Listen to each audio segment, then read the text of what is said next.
geometric progression for n number of terms. Here first term is a, second is AR, third is AR square, and nth number of term is AR raised to n minus 1.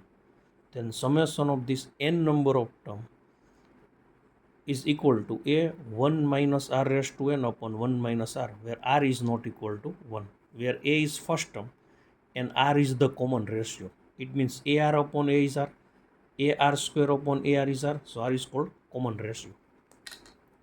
If here r is equal to 1, then summation of n number of terms is equal to n into a.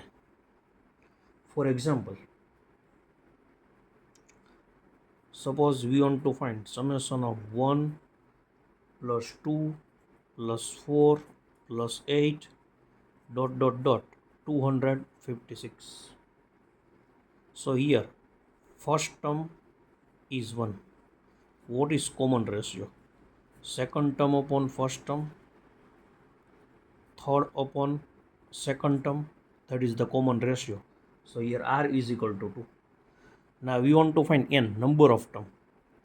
So compare 256 with a r raised to n minus 1.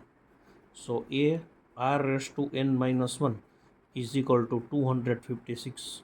But 256 is 2 raised to 8.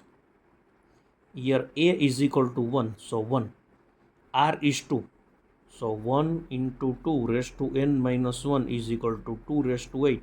So we can say that n minus 1 is 8. So n is equal to 9. It means 256 is the 9th number of term. Now what is the summation? Sn is equal to a 1 minus r raised to n upon 1 minus r, where a is 1, r is 2, n is 9 upon 1 minus 2. So here answer is 512 minus 1. So answer is 511. Thank you.